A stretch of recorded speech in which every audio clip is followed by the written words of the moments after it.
నమస్కారం అండి. ఈరోజు వచ్చే రెసిపీ మా తెలంగాణ స్టైల్లో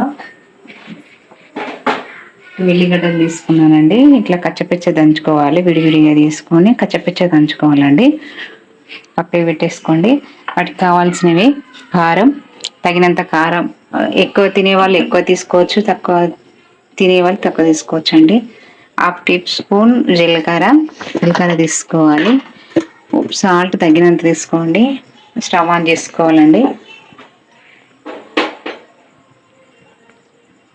3 స్పూన్ ఆయిల్ పోసుకోండి. కడాయిలో 3 స్పూన్ అండి.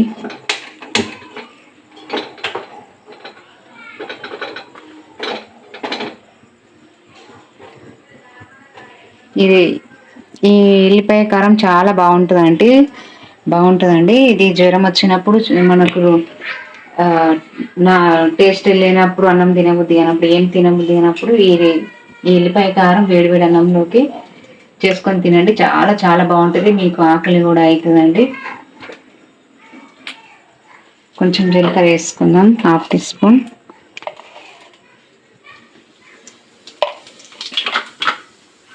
కచ్చపిచ్చ దంచుకునే ఎల్లిగడ్డ తీసుకుందామండి.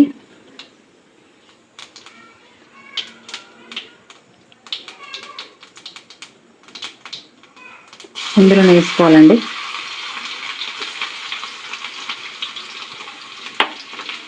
ఎల్లిపాయ గోలాలండి. బాగా గోల్డ్ వచ్చే వరకు దాకా ఉంచుకోవాలండి. ఈ కలర్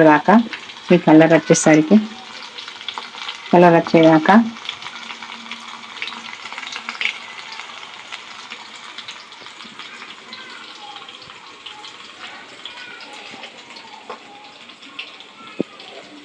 నోటికి ఏమి రుచి అనిపించినప్పుడు ఇది ఇట్లా చేసుకోండి. చాలా బాగుంటుంది. ఏం కూరగాయలు లేనప్పుడు ఇంట్లో వేసుకోవచ్చండి.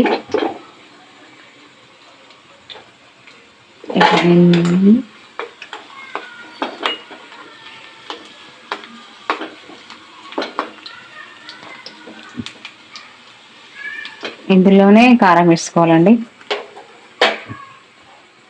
కొంచెం గోళ్ళు వచ్చేసరిగా ఉంచుకోవాలండి.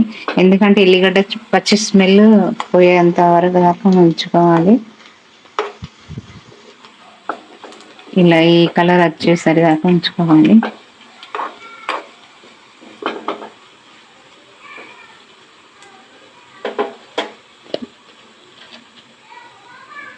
నేనైతే 2 స్పూన్లు వేసుకుంటున్నానండి. అది మీ ఇష్టము. 1 అయితే 1 వేసుకోవచ్చు, 2 అయితే 2 వేసుకోవచ్చు. ఇంకా ఎక్కువ కావాలనుకున్న వాళ్ళు ఇంకా ఎక్కువ వేసుకోవచ్చు అండి.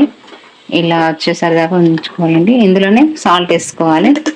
దానికి రుచికి సరిపడంత. అంటే నేనైతే హాఫ్ టీ స్పూన్ వేసుకుంటున్నా.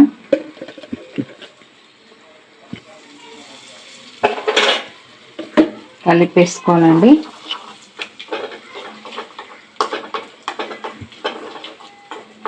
స్టవ్ ఆఫ్ చేసుకోనండి. ఈ రెసిపీ వచ్చేసి ఎల్లిపాయ కారం మా తెలంగాణలో ఇలా చేస్తారండి.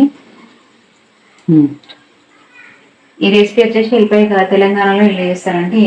ఎల్లిపాయ కారం చాలా బాగుంటుంది వేడి వేయడంలోనికి. ఇప్పుడు నేను టేస్ట్ చేసి చెప్తాను ఎలా ఉందో. చూడండి. ప్లీజ్ లైక్ చేయండి, షేర్ చేయండి, సబ్స్క్రైబ్ చేసుకోండి. పక్కన ఉన్న గంటను క్లిక్ చేయండి. Thank you for watching. ఓకేనండి. ఎల్లిపాయ కారం ఇప్పుడు మనం తయారు చేసుకున్నాం కదా. టేస్ట్ చేసి చెప్దాం ఎలా ఉందో. స్పైసీగా కారం స్పైసీ చాలా బాగుంటుందండి. ఎల్లిపాయ పంట కింద తాగితే చాలా రుచిగా ఉంటుందండి.